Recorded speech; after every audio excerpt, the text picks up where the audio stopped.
Hello and welcome my art loving friends. My name is Miranda and on this channel we do lots of watercolor and sometimes we get distracted by another fun art supply like this one.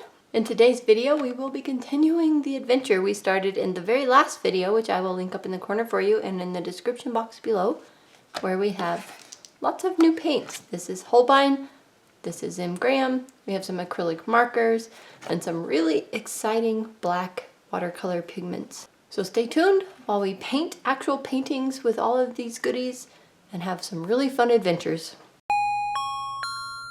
First things first, I did put these 10 tubes of M. Graham watercolor paint in this tiny little mini palette. However, I do want to put them in a bigger palette, and I do have this one, which I showed to you guys in my Mexico watercolor retreat video. I'll link that for you there as well and in the description box below.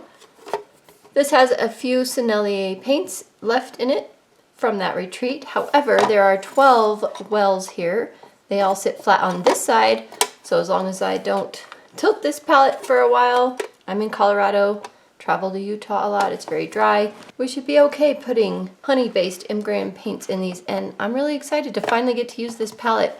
I will keep these remaining Sennelier paints in here, why not? But I do want to pour some from all of these tubes into here to have a slightly larger palette than just this cute, adorable mini palette. But we are going to paint from the mini palette today because I want to see how well that works, because it's tiny. So obviously these paints are very flowy, very liquidy, and that's what I've been told. It's because they're made with honey and they're super soft, but they will dry out in certain climates, and I've mentioned to you guys that I'm in Colorado, travel a lot to Utah, so I have hope that I can take these with me on some of my trips. And since I have those 2 extra slots, I decided to do 2 convenience mixtures. I mixed the rose with the Pyrrole Scarlet, or the Scarlet Pyrrole, to get a more traditional red, so now I have that in there. And then I mixed the green with the Indian yellow and that light yellow. And I don't have a chance to swatch these and put a swatch sheet in this palette in this video, but that'll be coming up soon. I am starting right in with the M. Graham mini palette, and I am using my Winsor & Newton round size 10 brush. It's a big brush actually, and it's one that I use for almost all of my paintings. And since I was working on basically a 4x6 piece of paper, I wanted a bigger brush. I didn't want to work too small, and I am painting a pansy, and that one's kind of fun. So you can see how the paint spreads out in the water. It's really neat, and I have a little bit too much water here and there in a couple of times, but it's okay. I can smooth it out and be patient and wait, but that purple definitely spreads in the water just so beautifully. And when I was painting this, it had been 4 days since I poured the paint into this little mini palette, and I could actually touch the green this time without it coming off on my finger. If you missed that last video, definitely go check that out. But yeah, it is starting to set up. It is still soft. I can still push it down with my finger, but nothing sticks to my finger. So that's what you get, I guess, for 4 days in Colorado so far. And I had no problem dipping this big brush into this super tiny palette. So I guess I just didn't expect that, you guys. I totally thought it would be really hard and that I'd probably have to stick to my round size 6 the entire time, but nope. You can use a bigger brush if you want to, and it works just fine. And there's still quite a bit of paint left in there, so I don't think I'll need to refill it anytime soon. And I'll be traveling to a lake over Father's Day weekend, and I think I'll bring this with me, but I will spray the top with the appliance white because I don't always have something white to stick under that lid.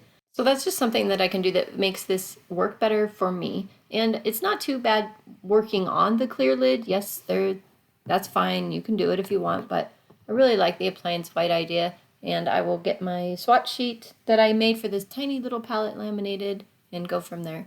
So on the flower petals, I was working pretty wet on wet, and the paper is forgiving when you're working wet on wet in almost any instance. However, this background, I was working a little bit of wet on dry, so that was a good time to test if I could smooth lines once they had already dried.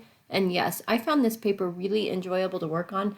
There was nothing about this paper that bugged me in any case, like nothing, absolutely nothing. So I think that's probably very nice paper. I will need to do a much bigger painting and more painting, but I really like it so far. And the paint was super fun to use, but now we are moving right into the Holbein watercolors, and these were also easy to use. You can see I am still using my round size 10 brush here, and these little squares are really no smaller than that other mini palette, and it worked just fine, exactly the same. So I brought my salt out there. You can see I had a light background on that arch part and then put a darker color. It was a bit of a burnt umber mixed with the ultramarine blue, and then I put salt on it to bring that lighter color I had already laid down in that arch part through, and that was kind of fun. So considering I didn't really spend a lot of time and effort on this particular painting, I actually think it turned out pretty good overall in the end. When you're kind of just throwing stuff together willy-nilly and have a general idea of how you want it to look, but are not, I don't know. I didn't really hash out the idea, but I like it in the end. And here I am taking the tape off so you can kind of see it. The salt is still on there. I forgot to take that off until like the very end of the video, but oh well. And after this little painting, I wanted to take a break and do acrylic markers instead before we went on to the black paint. And these are so fun. It is so nice that you don't have to shake them and you don't have to pump them and prime them and you don't have a mess all over your paper from priming them, even though most of us use scrap paper. Yes, I know. But these are so much fun, you guys. I just love them. They're just enjoyable. One thing I did notice about them is they dry really quickly as far as the looks. So you know how gouache, a dark color will dry lighter, a light color will dry darker, and so on. Occasionally that happens. This I noticed with these acrylic markers, especially when I was doing that blue house in the front. Some of the edges that I started with dried faster, and when I was putting on the rest of the color, it was a different color, of course, until it dried again. But the white is not very opaque in this set, so that's something that you would need to keep in mind. I would recommend having a far more opaque white, like Dr. P.H. Martin's bleed-proof white, or something else instead of relying on this white. You can see I did get snowflakes and stuff successfully, but I have to be really careful. You can't, I mean, you can see on that roof on the far right, you just can't go over and get an opaque white with these.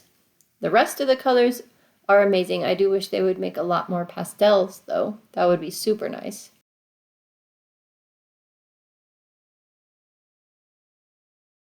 And now we're moving on to the 3 blacks that I received. We have the Mission Gold Cobalt Black, the Rembrandt Spinel, which is that one there, and the Van Gogh Oxide Black PBK11.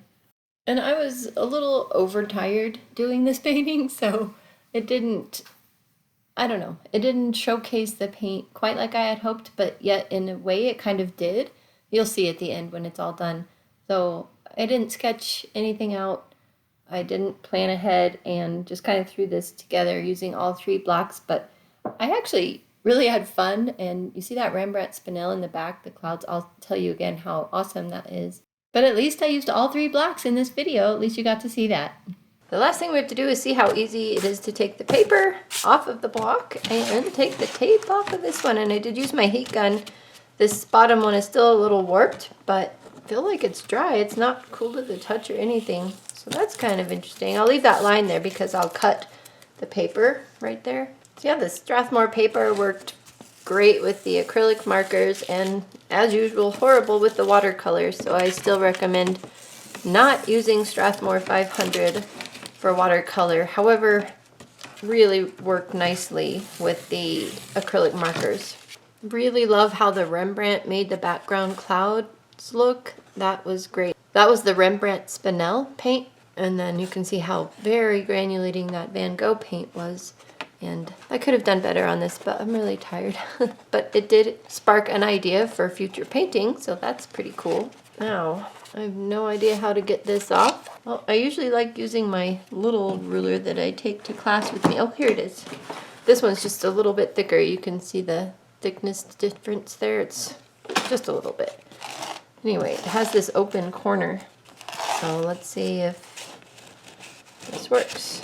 It appears to be working so far. It's kind of scary. I don't want to hurt any paper underneath, but the ruler has a pretty gentle edge, so not liking it right there. Alright, we'll come around from the other direction. I'll put it under there for a minute. I don't know. This one might do better with a knife. It's pretty tough to get this off. I'm pushing really hard. Look at the divot in my thumb from pushing on the ruler. Oh, yeah, that's tough. Alright, the block is glued together really well. It probably won't fall apart like all my Arrtx blocks tend to do, so that's a bonus. Plus, paper was so nice to paint on. Hard to tell with these super tiny paintings, but not too hard to tell. All right, I think we got it. And the paper underneath is intact, so we're good. Comes off with a lot of force. So I would just cut these apart now. Oh, this one still has the salt on it. Well, we did it. We used all the stuff we were still needing to use from that last video, and that was fun. All right, guys, thanks so much for joining me today. I will see you in the next video. Bye for now. In today's video, we will put lots of salt all over my desk. They're all so cute.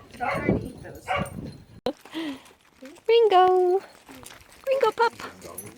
No, he's so cute. Where'd he go?